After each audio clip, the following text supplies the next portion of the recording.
The Honorable Justices of the Supreme Court, hear ye, hear ye, hear ye. All persons having business before this court are admonished to draw nigh and give their attention to the court. Good afternoon, and welcome to this session of the Kansas Supreme Court. I will ask Mr. Doug Shima to please call the afternoon docket. Thank you, Your Honor. May it please the court. The 1:30 p.m. docket for Friday, April 2nd, 2021 consists of two cases. First case to be heard on the docket, appeal number 123423, in the matter of Brent E. Lindbergh, original action and attorney discipline, no briefs filed. The second case immediately following will be appeal number 123203, in the matter of Mark G. Ash, original action and attorney discipline, briefs both sides. The disciplinary administrator has reserved 2 minutes rebuttal in each case. Your Honor, we are ready to proceed. And Mr. Shima, can you confirm that Mr. Lindbergh is not in the waiting room and is not signed on for the Zoom hearing? I can confirm that, Chief, and we will monitor the waiting room during the argument. Okay, thank you, Mr. Shima. With that then, Mr. Hazlitt, would you please state your appearance? May it please the court, Stan Hazlitt, appearing for the Disciplinary Administrator's Office. And Mr. Hazlitt, if you would like to begin your argument and advise us about service of Mr. Lindbergh, we would appreciate that. Thank you. Thank you. I appreciate it. I did not check on the service because Mr. Lindbergh, I think Mr. Shima can confirm this, appeared at the practice session. Now, he was gone about halfway through the practice session, but he was there at the beginning of it. So my assumption is that he has notice of this hearing as well. I'll give you a little background on this case. April 4th of 2018, Mr. Lindbergh self-reported to our office. He advised us that he had been charged in Johnson County with felony possession of methamphetamine and misdemeanor possession of drug paraphernalia. The charges were filed on March 20th of 2018. On August 29th of 2018, the respondent entered into a diversion agreement for both charges. On November 19th of 2018, this court temporarily suspended the respondent as a result of that diversion agreement for the felony offense. I discuss a little bit about how this disciplinary case progressed. We had a hearing on August 29th of 2019 at which the respondent appeared pro se.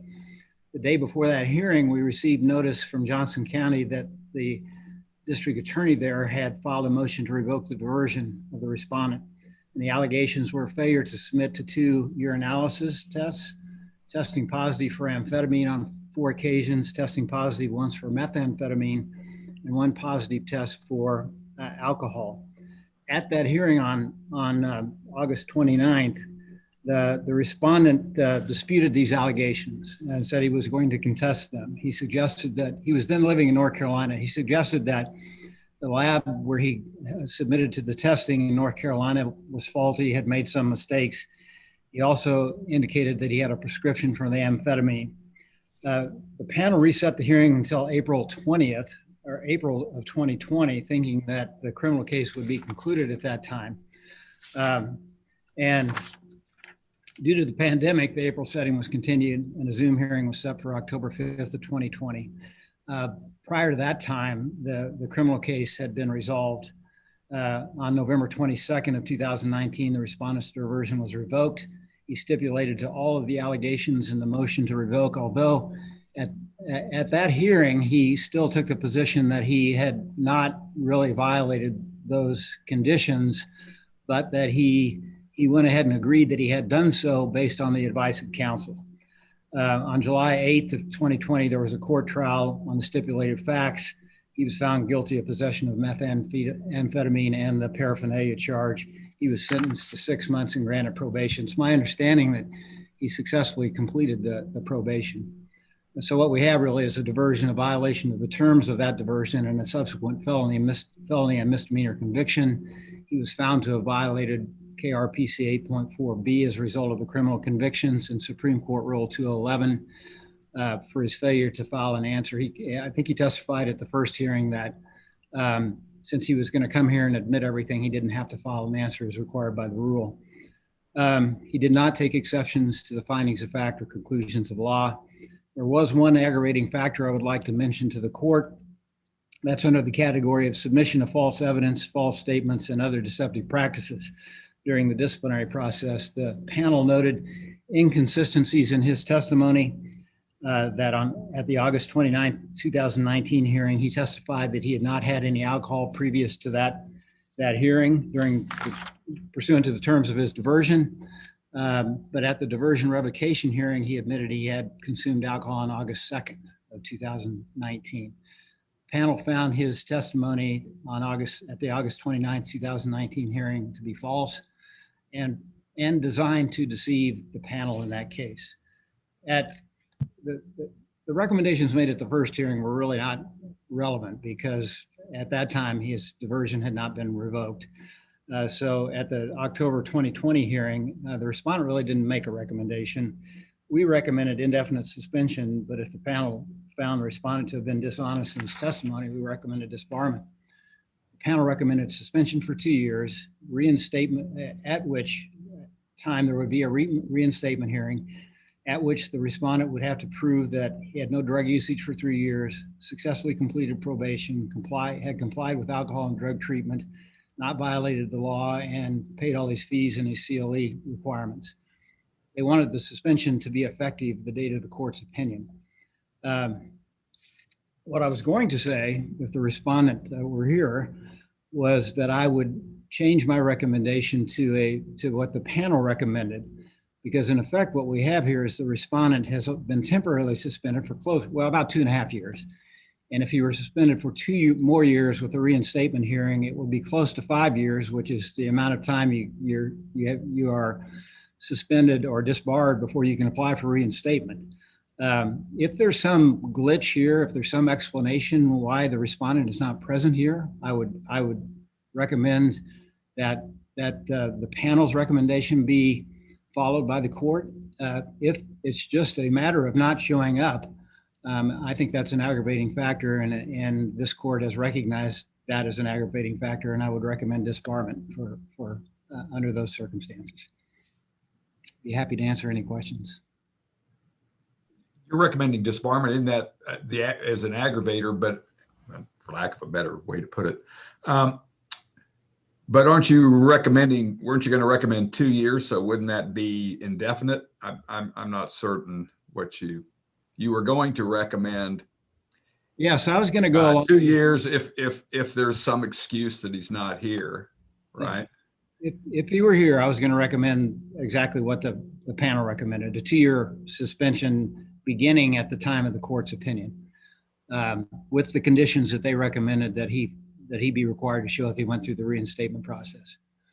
But it seems to me now, if in fact he just decided not to show up, and I believe he's been notified of this hearing, I think under those circumstances that I do believe that disbarment is the appropriate discipline.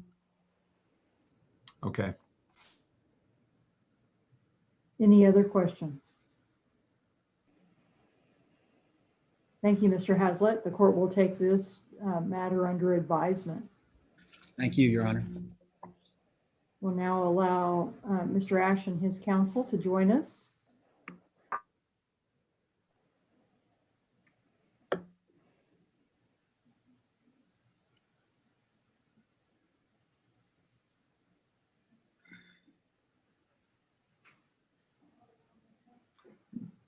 Just verify that Mr. Ash and counsel that you can hear us, that we still have a good connection. All right, thank you. I will then call the matter, case number 123230 in the matter of Mark G. Ash. Let us get the other counsel here, Judge. All right, thank you. Okay, we're up.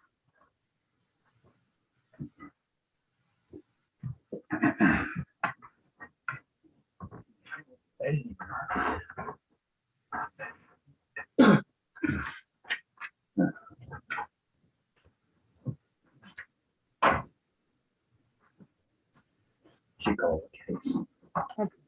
Having called the case, I will now ask for counsel to please state their appearances. May it please the court, Stan Hazlitt appearing for the Disciplinary Administrator's Office. David Rapp appears with Mark Ash. Mark Ash is also present, as is Mike Hepperly. All right, thank you. Mr. Hazlitt, you may present your argument. Thank you, Your Honor. We're before the court as a result of a hearing that occurred on December 10th and 11th of 2019. The respondent appeared in person at that hearing with counsel Dave Rapp and Mike Hepperly. There were actually two complaints, and real briefly, I'll give a summary of those. But the first one would be what we call the condo case.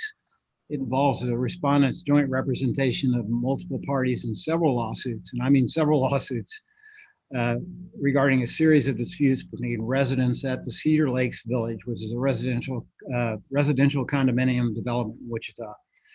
Then the second case is the deeds case. And in this case, the respondent signed his client's names to two warranty deeds, notarizing those signatures, even though the clients were not present, and then submitting those deeds by letter to the Montgomery County Register of Deeds. The parties entered into an 82-page stipulation as to findings of fact and conclusions of law in this case. I want to give credit where credit is due. I'm certainly not capable, I don't think, of preparing stipulation such as this, but Ms. Hughes, Deb Hughes of our office, did prepare it. And I want to thank counsel for the respondent and the respondent himself for negotiating with us and signing the stipulation. The stipulation really was vital to this case. There's so many moving parts in this case, so many different pieces of litigation, so many different litigants. We had 134 exhibits. The respondent has 64 exhibits. The stipulation allowed us to proceed on aggravation and mitigation. While there was a stipulation to the facts and the rule violations, the respondent filed exceptions to certain findings made by the panel regarding aggravation and mitigation and to the recommendation made by the panel and this office. The matter was briefed by both sides and we're here today as a result of that. The first issue I'd like to address is the respondent's disagreement with the panel finding that the respondent was motivated by a dishonest or selfish motive.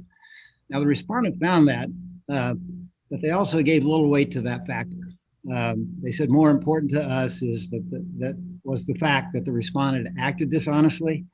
And the two areas where the dishonest conduct occurred were multiple occasions where the respondent provided false information to the courts about when a conflict arose between his client who was the complainant in this case and other clients he was representing in these various pieces of litigation.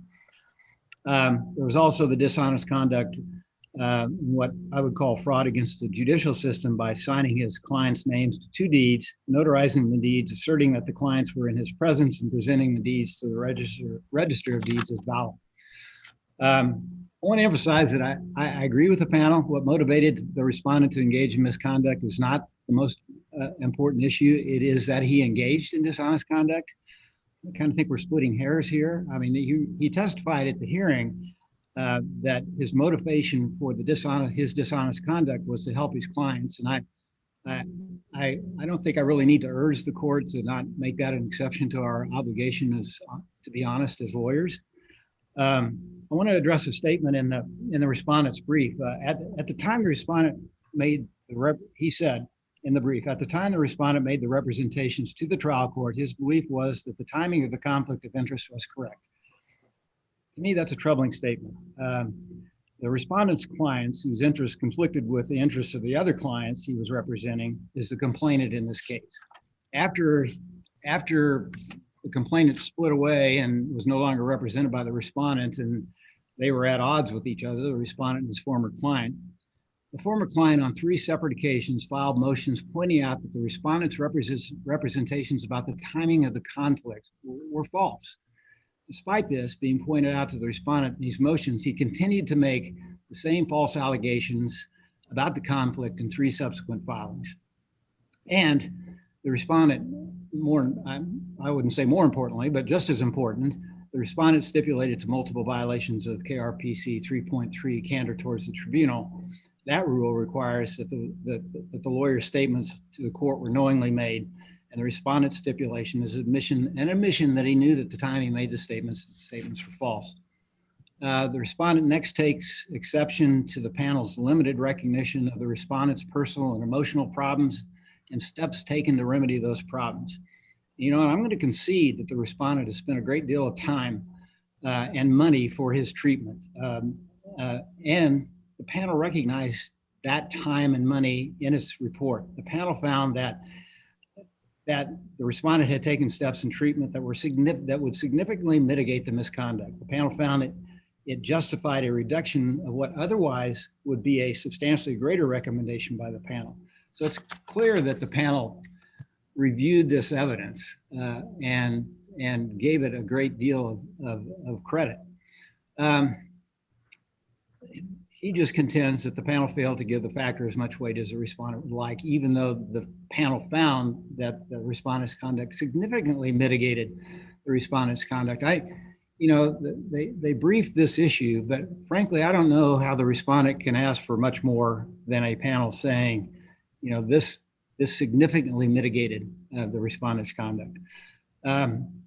Same issue was raised about the panel's review of reputation and character evidence. And I'm going to concede here too that the evidence presented in terms of reputation and character was significant and impressive. The panel found the evidence to be compelling. And again, I guess the respondent's asking you or telling you that it was not compelling enough. Compelling is a pretty good adjective if you're a respondent, and that's what they're saying about your evidence and character with respect to character and reputation. I do want to address one issue really quickly. I think the respondent argued in his brief that with respect to aggravating and mitigating factors, that the panel has to find aggravating and mitigating factors to be supported by clear and convincing evidence. I don't believe that's correct. I mean, if you look at the case of N. Ray Hall at 304 Kansas 94, all that is required with respect to aggravating and mitigating evidence is that there is some evidence of aggravation and mitigating circumstances presented for weighing by the panel. As for the appropriate sanction, at the hearing, the respondent recommended a 90-day suspension, suspend the imposition of that, and place the respondent on probation. Both the panel and the disciplinary administrator's office recommended a 1-year suspension with a reinstatement hearing. I want to explain why I believe suspension is an appropriate discipline in this case.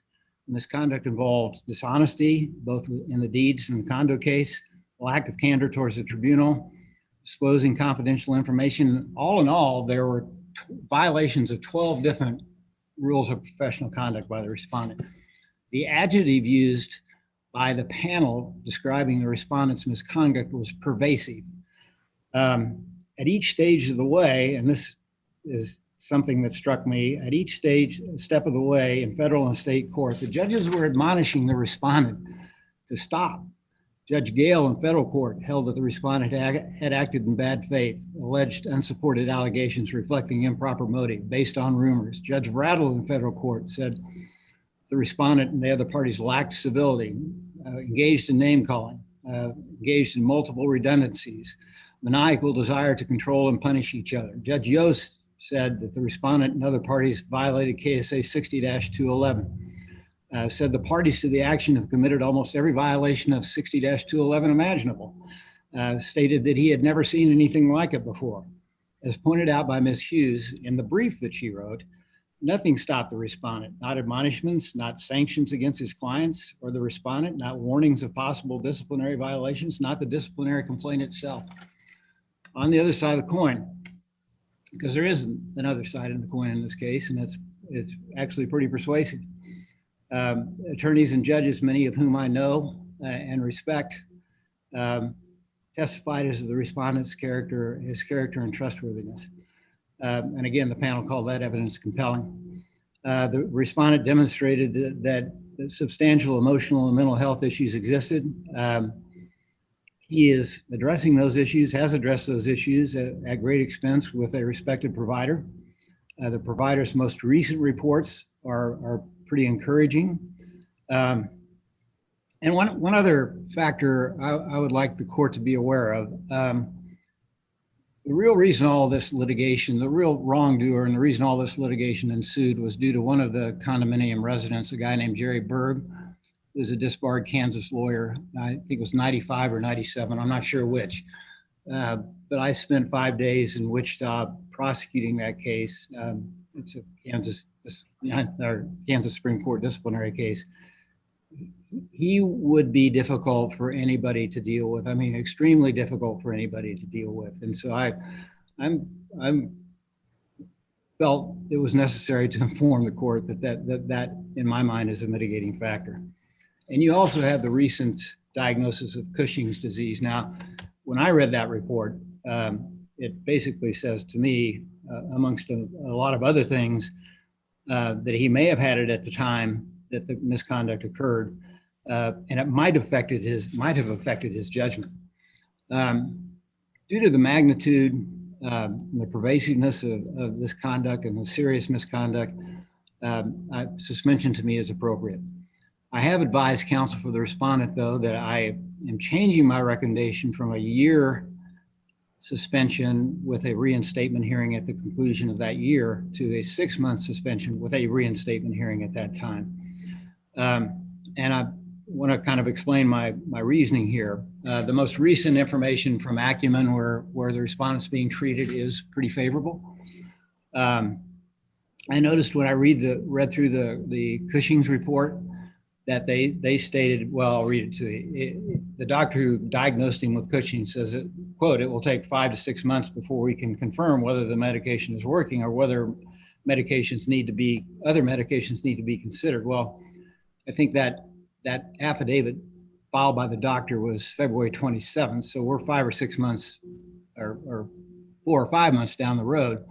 So I think it would be beneficial at that time, after 6 months from the date of the court's opinion, to go through a reinstatement hearing, to have 3 of his peers listen to the evidence at that reinstatement hearing, and then have this court see whether or not they feel that the respondent is capable emotionally and mental health wise to come back into the practice. I would be happy to try to answer any questions. I want to make sure I understand one thing you said, because I don't want to summarize it inaccurately or imprecisely, but I took one thing you said, that when you look at how the panel viewed the mitigation evidence and the argument, and I understand the respondent's argument to be that the panel didn't give it as much weight as it should have.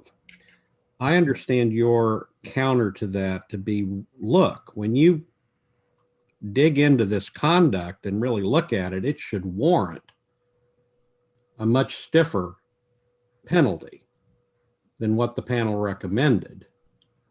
And that it looks like they dialed it back from that on the basis of this evidence. Is that a fair way to summarize what you said, or did I just get it all wrong? No, I think that's a fair way to summarize it. I think that's the way the panel looked at it. I think the panel looked at it like we would have recommended something much more serious, but for this compelling and significant mitigating evidence. Mr. Haslett, what, in terms of just the practical effect of your recommendation, after a 6-month sentence or suspension applies for reinstatement, and what would be the timing of that if it's done at the end of 6 months? What's the realistic time for a reinstatement hearing and then results from that? Your Honor, I think we made some significant changes in the way we handle these reinstatement hearings. We're encouraging the respondent to have the petition for reinstatement ready to go, and we're contacting, because the members of the review committee actually are the ones that sit on the reinstatement panel. So we know who that's going to be. We can contact them once the petition for reinstatement is filed, and we can get a hearing set very quickly. So I think within a couple of months after the petition for reinstatement is filed, I think we can have the matter set. I think we can, and maybe even faster than that. Okay, thank you. Any other questions? Thank you, Mr. Haslett. Mr. Rapp? Chief Justice Luckert, members of the court, my name is David Rapp. I'm a lawyer in Wichita, Kansas, along with Mike Hepperly.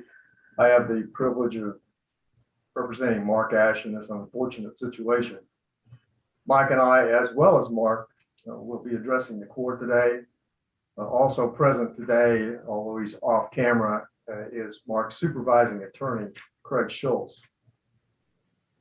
As this court knows, the primary purpose of the disciplinary process is for the protection of the public from unscrupulous lawyers. Mark Ayesh is not an unscrupulous lawyer. Mark Ayesh is an excellent lawyer and an extraordinarily generous man. Hopefully, you all have had an opportunity to review the substantial evidence to support these statements in the 60+ letters of support we've submitted as exhibits in this case, as well as in the testimony of 3 retired judges given at the formal hearing. Mark has, as the disciplinary administrator stated, admitted violating the rules of professional conduct as documented in the stipulations. He recognizes his error in following his personal conscience rather than giving due consideration to the rules of professional conduct. He's undergone evaluation at Acumen Institute, undertaken a retreatment regimen to assist him in fully complying with the rules in the future. His efforts, as described in Mark's proposed plan for probation, which he's been complying with since before the formal hearing in December of 2019. The 2-day formal hearing was not spent attempting to excuse Mark's misconduct. It was spent in an effort to explain how and why the misconduct occurred, and the extraordinary efforts that Mark has put forth, including his evaluation and treatment at Acumen, to ensure it doesn't happen again. In addition, we provided the hearing panel with information about Mark as a valuable and laudable member of the bar from his professional colleagues, clients, and beneficiaries of his many charitable works. Information we believe that the hearing panel needed to determine what level of discipline should be recommended in light of not only the rules admittedly violated, but also the unique facts and circumstances, some mentioned by the disciplinary administrator, surrounding Mark's actions, which brought all of us here. Mark is a unique individual. His parish priest has described him as a radical individualist. He's highly educated, possessing not only a JD, but also an LLM from NYU in taxation. He's also a CPA.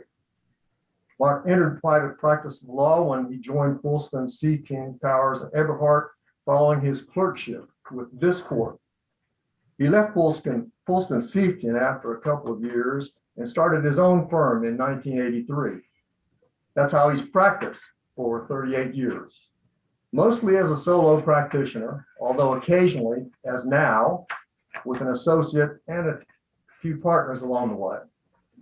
His practice is diverse, with an emphasis in federal and state income taxation, tax planning, estate planning, real estate law, commercial and corporate law, probate law, automobile dealer law, commercial litigation, employment litigation, and of course, tax controversies.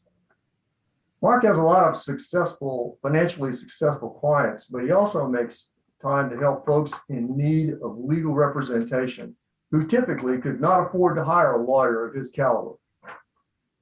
Mark's a zealous advocate who puts his clients' interests before his own. At times, unfortunately, as in these instances, he suffered from what I call target fixation, which is actually a psychological phenomenon. He was so focused on saving his clients that he made poor choices, violating rules in the pursuit of protecting his clients' interests. Not his interests, his clients' interests. Mark's initial failure to analyze, advise, and document conflicts is the root cause of virtually every succeeding rule violation, at least in the Berg matter. That's not an excuse, it's not a defense, but it is a reality. He sees that clearly now, and he won't let it happen again. Mark is generous to a fault. For some 25 years ago, Mark prepared a personal constitution, committing himself to serving others and God. He committed his life to working hard, incredibly hard, 7 days a week to earn a lot of money to help the disadvantaged among us. He did that at a price. He lived an almost monastic-like life. His daily schedule went something like this: 4:30 a.m. prayers at the church, 5 o'clock a.m. in the office, work until 4 or 5 p.m., in bed at 7 p.m., next day, more of the same. The beneficiaries of Mark's generosity have mostly been individuals other than his church. Initially, he focused on a lot of the elderly people, but he was persuaded to do more for the young, especially single mothers and families faced with serious medical problems and related expenses. He has earned and given away hundreds of thousands of dollars per year. Those were after-tax dollars, because Mark felt that benefiting from tax deductions diminished his charitable mission. In addition to his financial support for many people in need, including some family members, he's provided legal services pro bono to folks referred to him by his parish priest, Father O'Callahan. Mark doesn't do these many charitable works to be recognized or lauded. He keeps his good works to himself. It's his life's work, as his personal constitution requires. Only his beneficiaries and his group of paid helpers who take care of many of the needed tasks while he labors at his law practice know anything about his charitable work. Now, Mark and Mike Kepperly will detail for you Mark's efforts to better understand his well-intentioned errors in judgment leading to the rule violations and the realignment of his thinking process. Mark is a good man. He's a great lawyer. In spite of his admitted misconduct, should be permitted to continue practicing law in Kansas without interruption, so that he can take care of his many clients and his family, as well as the many other folks who benefit from his good works. Mark is worth saving. Mark is an asset to the bar and to his community. His efforts at rehabilitation are highly significant. Supervised probation with counseling and medical supervision and treatment is more likely than unsupervised suspension to ensure that Mark's misconduct will never happen again. The prospect that noncompliance will lead to revocation of probation and the suspension of his license will be a powerful incentive to assure his ongoing efforts to change. I submit that Kansas needs more lawyers, not fewer lawyers, who put clients' interests before their own, who exemplify the legal profession's ideals of public service, who devote their personal time and treasure to aid the less fortunate among us, who will take on challenging lawsuits to help those who are in need of aid because they're being unjustly victimized and abused by litigation. Lawyers who are highly competent, lawyers who are zealous advocates for their clients. Mark Ash is all of these. Mark? Thank you. But please, the court, I wish we were meeting under different circumstances, but here we are. I made a lot of mistakes 8 to 10 years ago, for which I have apologized to everyone, particularly John Frovish, but I make no excuses. Everything I did was for the client and what I thought was in the client's best interest. Nothing I did was for myself. In the Jerry Berg cases, I went pro bono early on because Mr. Berg was trying to use legal fees as a way to convince the board of directors of Cedar Lakes to stop pursuing his eviction. By waiving the legal fees, I took that reason away from Mr. Berg, and we had a hard-fought litigation. The only reason why I took that case, which is a little bit out of my genre of tax and planning and what have you, is because a widow of a very good client lived at Cedar Lakes, and she came to me with this incredible story about a man that was holding 150 residents hostage at Cedar Lakes, stalking the women, threatening the residents, suing them regularly, making the residential community unsafe and uninsurable. No insurance company would touch them. No lawyer would touch them. Property values were suppressed because of Mr. Berg's presence. My engagement had a sole objective, and that was to remove Mr. Berg from the community. And that's what I did. In the Melander deed case, the sole motivation for signing his name was to save from the IRS land that had been in the Melander family for 2 generations. The client was a 10-year no-filer of tax returns. I represented Mr. Melander and his family for over 15 years. We caught up his delinquent tax returns. Of course, he owed some taxes. And we continued to file his tax returns on a timely basis each year thereafter. When the IRS threatened to levy, we had to act fast to get the property out of his name. And the client was very grateful. It's been suggested that I'm a threat to the public and the public needs to be protected. I disagree. I don't deal with the public per se. Most of the clients of the Ayesh losses have been clients for many years. The evolution is such that I'm burying more clients every month than we're taking on new clients. Our probate practice has tripled. It'll probably quadruple due to the deaths of clients. We're now working with 2nd and 3rd generations of clients.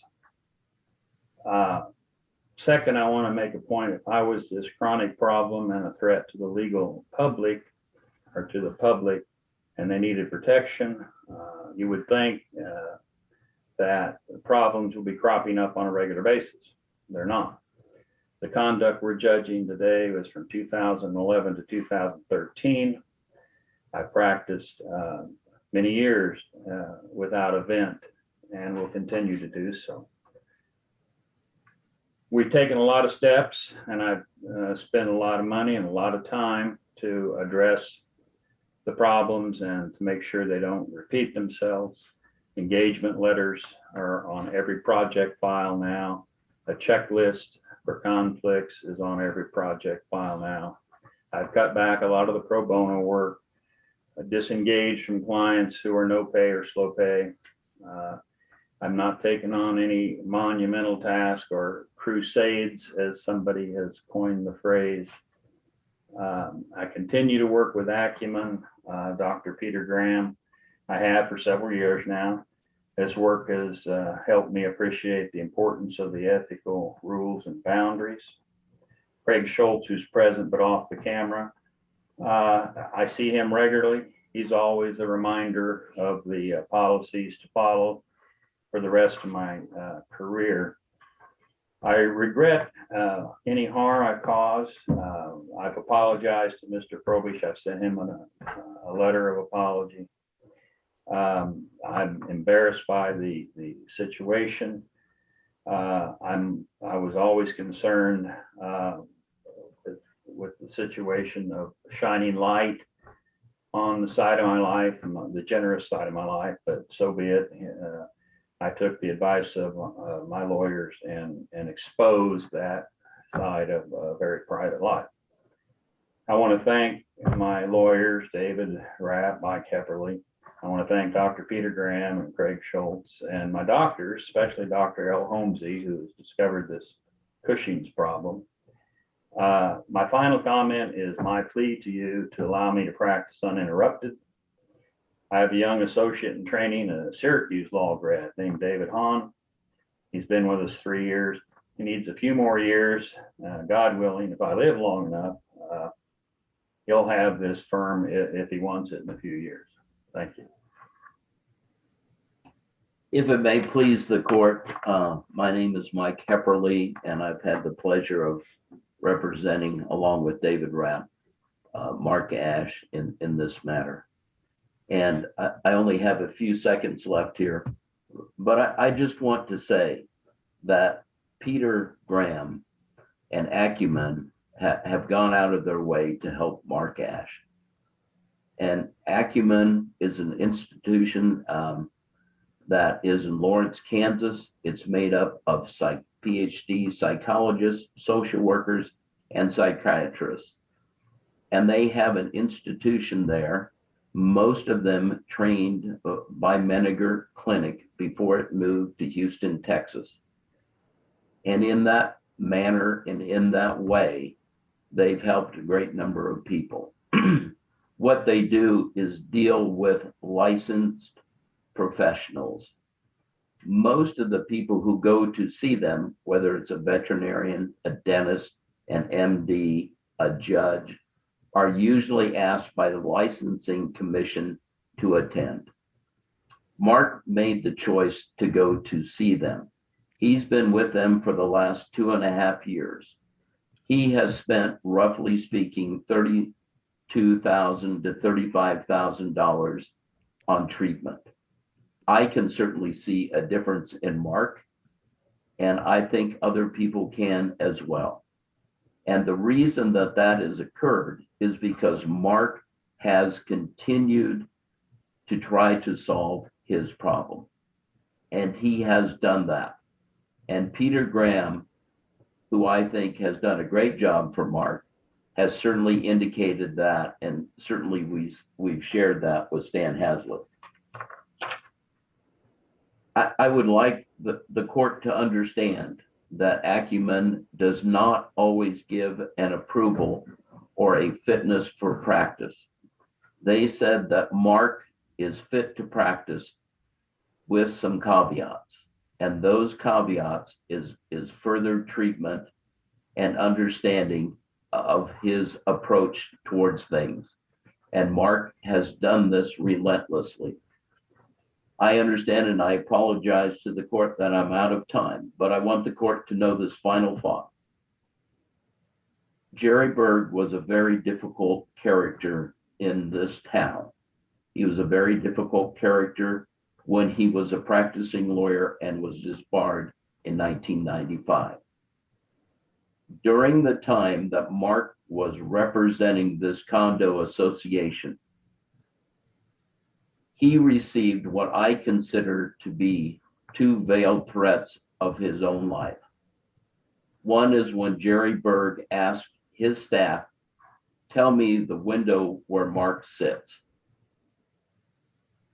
The second one, veiled threat of his life, was when Jerry Berg sent an article about the death of a lawyer.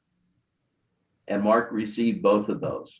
Now, as much as we want to say, oh, we can handle that sort of thing, certainly it has an effect on our being. And I'm sure it had an effect on Mark's being. And my last thought was regarding Cushing's disease. We understand, but I want the court to understand how much work Mark went through, both in using his doctors, cardiologists, urologists, endocrinologists, to find this disease. Mark never gave up on the fact that he needed help, and he continued to seek that help. And that's a life-saving thing for Mark. He's like that with the ethical rules for the state of Kansas. Thank you very much for your time. Are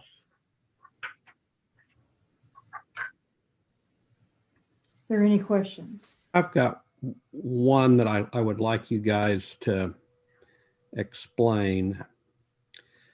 When we get probation plans,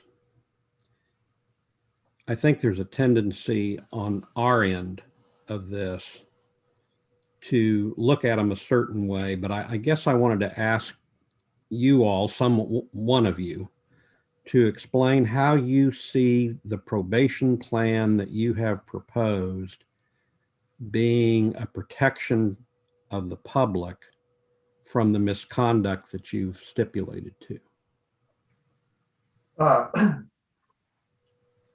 Justice, I think that we see the probation plan as of course, being a multifaceted effort to ensure that Mark does not fall prey again to his propensity for target fixation.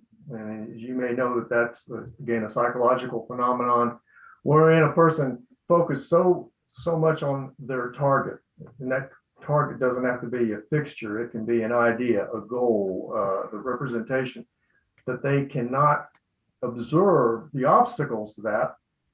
And instead, they go full tilt towards the target. And in military circumstances, which I'm familiar with,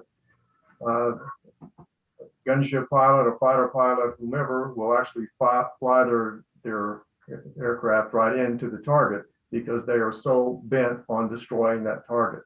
Mark's situation was that he was so bent on taking care of his clients that he overlooked the constraints that are placed on all of us as licensed practitioners. Instead, he was looking at what's good for my client. That's what I'm going to do. And I'm going to get rid of this Mr. Berg. I'm going to keep the IRS from snatching this property that belongs to my clients. The idea of the supervision and the probation, Mr. Schultz, as I'm sure many of you, if not all of you, are familiar with, is a great lawyer. And I don't say that just because he's here. He knows that's how I feel about him, and many people do. Craig is a great person, not just a great lawyer, and he will make sure that Mark is towing the line, so to speak.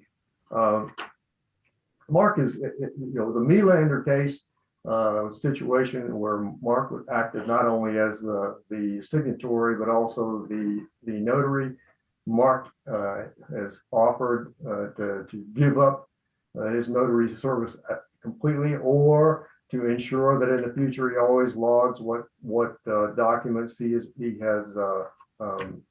notarized. But more importantly, he recognizes now that no matter how good the purpose, no matter his best intentions, as a licensed professional, he has an obligation to comply with the rules. And I'm afraid that during the time we're talking about, Mark's thought was, I've got to take care of my clients. My clients are number one, and I'm going to do what I need to do to take care of those clients. And he kind of forgot about the fact that we all have this limitation on how far we can go in taking care of our clients. That's why he went to Acumen. That's why he was evaluated. That's why he continues with his relationship beyond the normal time that most people who are treated by, evaluated and treated by Acumen, but pursue it, because he knows that they're continually reinforcing with him and making sure that, if you will, he keeps his mind on the right focus. I think that we've suggested a 2-year period of probation. Mark, as I mentioned earlier, he's already been complying with that probation program for about 15 or 16 months now. But he's wanted to do another 2 years of that.